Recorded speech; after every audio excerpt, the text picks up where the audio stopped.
తాజాకి పాకిస్తాన్ మనకు ఎదురు చూసి నిరాయుధులైనటువంటి వారిపైన దాడి చేసింది మనం చూసాం. పహల్గామ్ ఉగ్ర దాడి తర్వాత మతం చూసి బట్టలు విప్పి నిర్ధారించుకున్న తర్వాత హిందువులని తెలిసిన తర్వాత అటాక్ చేశారు చాలా స్పష్టంగా. అక్కడ చెప్తూ వాళ్ళు మమ్మల్ని కూడా చంపేయండి, మా భర్తను చంపేశారంటూ మహిళలు ఉరపెట్టుకుంటే వారిని మీ మోడీకి చెప్పుకోండి, మీ ప్రభుత్వానికి చెప్పుకోండి అనేటువంటి స్టేట్మెంట్ చేశారు. తర్వాత నుంచి రగిలిపోతా ఉన్నారు. ప్రధాని మోదీ వార్నింగ్ ఇచ్చారు. వార్నింగ్ ఇచ్చిన తర్వాత జరుగుతున్నటువంటి పరిణామాన్ని మనం చూసాం. ఆపరేషన్ సింధూర్ పేరిట, ఎందుకంటే అక్కడ ఉన్నటువంటి మహిళల సింధూరాన్ని తుడిచివేసే విధంగా వాళ్ళ భర్తల్ని మట్టుబెట్టారు తీవ్రవాదులు. సో వారిపైన టార్గెట్ చేయడానికి భారత ఆర్మీ సన్నద్ధమైంది. తర్వాత 9 ప్రాంతాలు ఎంచుకున్నారు. మే 7వ తారీఖు ఉదయం పూట, అర్ధరాత్రి పూట డైరెక్ట్ గా అటాక్ చేశారు. ఆ ఉగ్రవాద శిబిరాల పైన వందల మంది పాకిస్తాన్ కి సంబంధించినటువంటి తీవ్రవాదులు చనిపోయారు. చాలా నిర్ధారణ అయింది అక్కడ. ఇదంతా జరుగుతూ ఉంటే కొంతవరకు ఓకే. మనం కేవలం టార్గెట్ చేసింది భారత్ ఉగ్రవాద శిబిరాలను, ఉగ్రవాదానికి సంబంధించినటువంటి ట్రైనింగ్ క్యాంపులను, ఉగ్రవాదులను. కానీ పాకిస్తాన్ మాత్రం ఉగ్రవాదులకు మద్దతు చెప్తూ మరొకసారి దొంగ దెబ్బ తీసేలాగా మళ్ళీ చిల్లర ప్రయత్నం, ఉగ్రవాదులకు వెన్నుదన్నుగా నిలిచేలా పాకిస్తాన్ మళ్ళీ ప్రయత్నం చేసింది, దెబ్బ కొట్టే ప్రయత్నం చేసింది. ఎక్కడా భారత్ సివిలియన్ ని టార్గెట్ చేయలేదు. కానీ పాకిస్తాన్ మాత్రం ఆ బార్డర్ల వెంట ఉన్నటువంటి ప్రాంతాల్లో, ముఖ్యంగా అక్కడ ఉన్నటువంటి పూంచ్, రాజౌరి, ఉరికి సంబంధించినటువంటి ప్రాంతాల్లో సాధారణ ప్రజల్ని టార్గెట్ చేసుకుంటూ కాల్పులు చేశారు. ఆ కాల్పుల్లో నివాసం ఉన్నటువంటి ప్రాంతాల్లో కూడా టార్గెట్ చేశారు. భారత్ చేయాలంటే భారత్ కూడా చేయొచ్చు, కావాలంటే పాకిస్తాన్ బార్డర్ ఏరియాలో. కానీ భారత్ ఎక్కడ సివిలియన్స్ పైన టార్గెట్ చేయలేదు. పాకిస్తాన్ మళ్ళీ దొంగ దెబ్బ, అంటే మళ్ళీ చిల్లర బుద్ధి చూపించే ప్రయత్నం చేశారు. దాంట్లో 15 మంది సాధారణ ప్రజల్ని మట్టుబెట్టుకున్నటువంటి పరిస్థితి, వాళ్ళ ప్రాణాలు తీసుకున్నటువంటి పరిస్థితి. ఖచ్చితంగా దీనికి మళ్ళీ తిరిగి పాకిస్తాన్ మళ్ళీ మూల్యం చెల్లించుకునేటువంటి సిచ్యువేషన్ ఉంటుంది. ఎల్ఓసి ప్రాంతాల్లో కలజడి రేపే ప్రయత్నం చేశారు కావాలని. ఎందుకంటే భారత్ చేసినటువంటి దాడితో జైషే మహమ్మద్, లష్కరే తోయిబా, ఇలా ఉగ్రవాద సంస్థలైనటువంటి ప్రధానంగా ఉన్నటువంటి ఆ కార్యాలయాలు కానీ, అక్కడ ఉన్నటువంటి క్యాంపులు కానీ, టెర్రరిస్ట్ కి సంబంధించినటువంటి ఈ గ్రూప్స్ మట్టుబెట్టినటువంటి పరిస్థితి. వారందరినీ మట్టుబెట్టాం. విజయవంతంగా ఆపరేషన్ సింధూర్ స్టార్ట్ అయింది. ఇక్కడతో ముగిసేది లేదు, అది మొదటి స్టెప్. ఇంకా తీవ్ర స్థాయిలో దాడులు ఉంటాయి టెర్రరిస్టుల పైన అనేటువంటి ఒక మెసేజ్ ఇచ్చే ప్రయత్నం చేశారు. చాలా ఉలికిపాటు పాకిస్తాన్ తేరుకునే లోపలనే 20 నిమిషాల లోపలనే దాడులు చేశారు, వాళ్ళని మట్టుబెట్టారు. తిరిగి మన వాయుసేనలు మళ్ళీ మన భారత్ లోకి ప్రవేశించినటువంటి పరిస్థితి. ఏదో రకంగా ఈ దాడికి సంబంధించినటువంటి విషయంలో ఉలికిపడ్డ పాకిస్తాన్ మళ్ళీ ఎలాంటి దాడులు జరుగుతుందో అనేటువంటి ఉద్దేశంతో ఏదో ఒక ప్రతీకార చర్య తీసుకోవాలని ఇలాంటి పిరికి పనుల చర్య సాధారణ ప్రజల పైన పూంచ్, ఉరి ఈ సెక్టార్లలో కాల్పులు జరిపి సాధారణ ప్రజలకు సంబంధించిన ప్రాణాలు తీసుకునే ప్రయత్నం చేసింది. ఇక ఫ్యూచర్ లో ఖచ్చితంగా సాంప్రదాయానికి భిన్నంగా పాక్ పైన దాడులు ఉంటాయి భారత్ నుంచి కూడా. ఎందుకంటే పాక్ బుద్ధి మారట్లేదు. అదే వంకర బుద్ధితో, వక్ర బుద్ధితో పాకిస్తాన్ ముందుకు పోతా ఉంది. అదే పిచ్చి కుక్కల లాంటి పాకిస్తాన్ ఉగ్రవాదులకి అండగా నిలబడుతున్నటువంటి సిచ్యువేషన్. కాబట్టి దాన్ని ఖచ్చితంగా భారత్ నిలువరించే ప్రయత్నం చేస్తుంది దానిలో భాగంగా. ఎందుకంటే అక్కడ నుంచి ప్రజల నుంచి వస్తున్నటువంటి వ్యతిరేకతను తప్పించుకోవడానికి సాధారణ ప్రజలను మట్టుబెట్టే ప్రయత్నం చేశారు.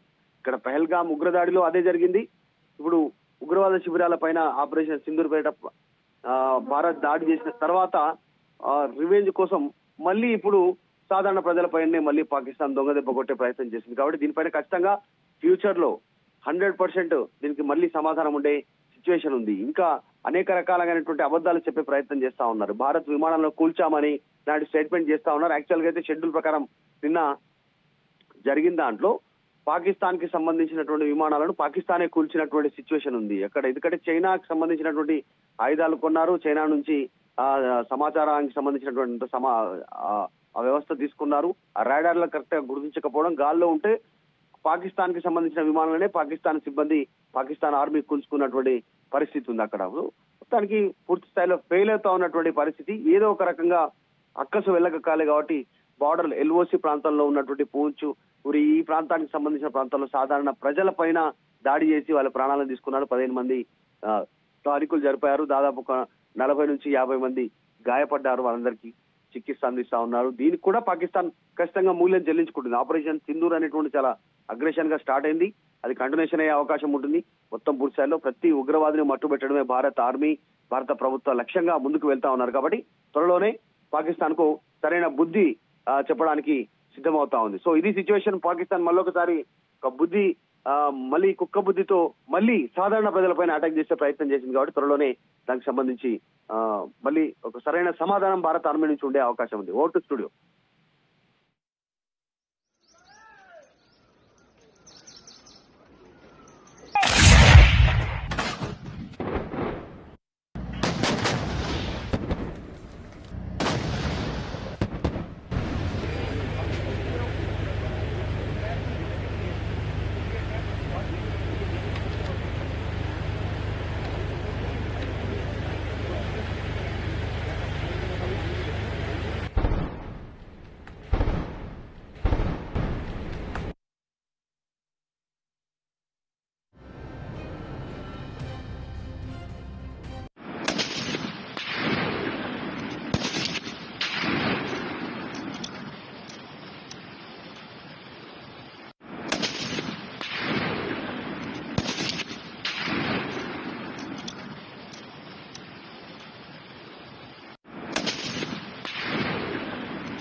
माहौल हम रात को सो रहे थे तो कुछ 1:04 में ये हादसा हुआ। तो हम बड़ी मुश्किल से यहाँ से निकले जान बचा कर। वो भी हमारे आस पड़ोसी आए, हमें यहाँ से निकाला, बड़े भाई ने निकाल के हम दूसरे घर पे शिफ्ट हुए। ये तो हमारे बचने के कोई चांस नहीं थे। हमारा फर्स्ट बार देखो कितना नुकसान हो गया, बहुत लॉस हुआ है हमारा। तो हमने अपनी जानें बचा कर यहाँ से निकले। ये फर्स्ट बार ऐसे हादसा हुआ। तो अभी आप लोग कहाँ जा रहे हो? मतलब अब हम यहाँ से छोड़ना ही पड़ेगा, क्या करें, हम कहाँ जाएं, हमारा कोई है नहीं अब आगे पीछे, कहाँ जाएंगे, सोच रहे कि हम कहाँ जाएं निकाल के। तो हम परेशान हैं, गवर्नमेंट से यही अपील करते हैं कि हम कब कहाँ जाएं। अब 2 बजे बॉम्बिंग इतनी तेजी से स्टार्ट हो गई कि हमारे आसपास के सारे जो ये डर गए, किसी को कोई पता नहीं कि कहाँ पे बॉम्बिंग हो रही है। हमारे सारे बच्चे 2-3-4 घरों के एक साथ इकट्ठे हो गए, इस परिवार के इस घर में आ गए। तो मैं जबरदस्ती निकला तो मैं सारा वाच कर रहा था कि कहाँ कहाँ पे बम पड़ रहा है। सारे का सारा जो हमला हुआ है, सारे का सारा जो अटैक हुआ है, वो मेरे परिवार के ऊपर हुआ है। ये है हमारे दादा जान ठेकेदार मोहम्मद खान। 3 बम इनके मकान पे पड़े हैं, साथ में मेरा जुड़ा है। पूरे का पूरा दोनों मकान जो है तकरीबन 15-20 कमरे डैमेज हो चुके हैं। ये मेरे मामू जी का मकान है। 2 भैंसें वहां खड़ी हैं थी, वो दानों की दहा वो पड़ी हैं। 2 बम यहाँ पे पड़े हैं, 2 बम वहां पे पड़े हैं। डॉक्टर सलीम जो हमारे हेल्थ डिपार्टमेंट के सीनियर क्लर्क हैं, उनकी गाड़ी डैमेज हुई है। उनका नया मकान है, फ्रंट का जो व्यू है उसका डैमेज हो गया है। एक हमारे चाचा जान हैं जो जिनको चल्ला भाई कहते हैं, जहूर अहमद उनका नाम है, ठेकेदार मोहम्मद खान जी के बेटे हैं। उनका वो मकान है, बेचारे कुछ काम नहीं करते हैं। एक बम उसके ऊपर पड़ा है। इनके 12-15 बम यहाँ हमारे 100 डायामीटर के अंदर ही पड़े हैं। मैं पूरा का पूरा वॉच कर रहा था। सारी फैमिली मुझे पकड़ रही थी, क्यों मर रहे हो, कहाँ जा रहे हो। मैं ये वॉच कर रहा था कि ये बम कहाँ से आ रहे हैं और जा कहाँ रहे हैं।